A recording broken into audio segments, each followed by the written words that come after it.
آج کل ہماری ایک عام روش ہے، ہم اپنے دنیاوی معاملات میں، اپنے جسمانی معاملات میں، اپنے دیگر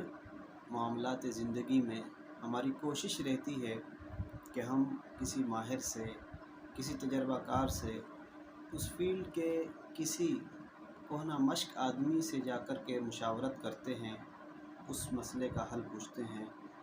اس مصیبت سے نکلنے کے لیے ان کی رائے کو مکمل طور پہ ترجیح دیتے ہیں۔ ہمارا المیہ یہ ہے کہ دین ہماری ترجیحات سے نکل گیا ہے۔ ہم دین کے معاملات کو، دین کے مسائل کو نہ تو ترجیحی بنیادوں پر لیتے ہیں اور نہ ہمیں فکر ہوتی ہے کہ حضور نبی اکرم صلی اللہ علیہ وسلم کی تعلیمات ہماری زندگی سے متعلق، ہمارے کاروبار سے متعلق، ہماری معاشرتی اور اخلاقی زندگی سے متعلق کیا ہیں۔ حضور نبی اکرم صلی اللہ علیہ وسلم نے جو تعلیمات ہمیں دی ہیں، جو ارشادات حضور نبی اکرم صلی اللہ تعالیٰ علیہ وسلم کے ہم تک پہنچے ہیں، ان میں ہماری زندگی سے متعلق کیا کیا رہنمائی موجود ہے، ہمیں اس متعلق کوئی فکر نہیں ہوتی۔ اگر کبھی کوئی مسئلہ ہمیں شرعی اعتبار سے سمجھ میں نہیں آ رہا ہوتا، ہمیں معلوم کرنا ہوتا ہے، تو ہم کسی بھی راہ چلتے ہوئے سے شرعی مسئلہ معلوم کر لیتے ہیں اور اس کی بتائی ہوئی اس بات کو ہم شریعت کا حکم سمجھ کر اس پر عمل کر دیتے ہیں۔ حقیقت یہ ہے کہ جس شخص نے بغیر علم کے فتویٰ دیا تو اس کا وبال اس شخص پہ آئے گا، اور اسی طریقے سے جو شخص دنیاوی معاملات میں بہت زیادہ زیرک اور سمجھدار ہے،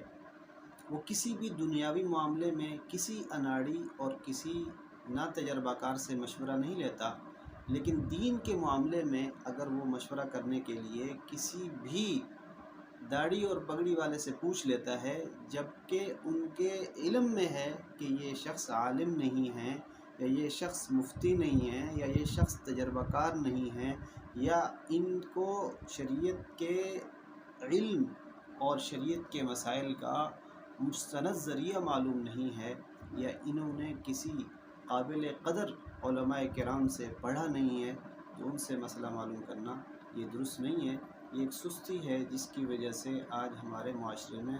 بہت سارے المیے پیدا ہو رہے ہیں، اور بہت سارے شرعی اعتبار سے ایسے مسائل وجود میں آ رہے ہیں جن کو ہم دین سمجھ کر کرتے ہیں، حالانکہ دور دور تک ان کا دین سے، حضور نبی اکرم صلی اللہ علیہ وسلم کی تعلیمات سے کوئی تعلق نہیں ہے۔ اس لیے اس سستی کو دور کرنا چاہیے۔ جب کبھی شریعت کا مسئلہ معلوم کرنا ہو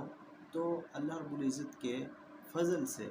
الحمدللہ ایسے علماء کرام موجود ہیں جن کی زندگیاں علم کے لیے فتویٰ کے میدان میں گزری ہیں، اور حضور نبی اکرم صلی اللہ علیہ وسلم کی تعلیمات کی تشریح میں گزری ہیں۔ ان علماء سے رجوع کرنا چاہیے، ان سے معلوم کرنا چاہیے، اور اپنے مسائل کو ان مستند علماء کرام کے پاس لے جانا چاہیے۔ ہر ایک سے دینی معاملات میں رہنمائی لینے سے گریز کرنا چاہیے۔ یہ ہمارے لیے، ہماری آنے والی نسلوں کے لیے ایک ایسا زہر قاتل ہے کہ جس کا ہمیں اندازہ نہیں ہے۔ آج دین کی صورت بگڑتی جا رہی ہے، وجہ اس کی یہی ہے کہ ہر شخص ہمارے لیے وہ مفتی، عالم اور دین کا مبلغ ہے، حالانکہ دین کا درد رکھنے والے علماء کرام موجود ہیں جن کو اللہ رب العزت نے حکمت اور بصیرت عطا کی ہے۔ وہ دین کے معاملات میں، دین کے مسائل میں، شرعی مسائل میں مکمل دسترس رکھتے ہیں۔ ہمیں ان کی طرف رجوع کرنا چاہیے، ہر ایرے غیرے سے دین کے معاملات میں رہنمائی نہیں لینی چاہیے۔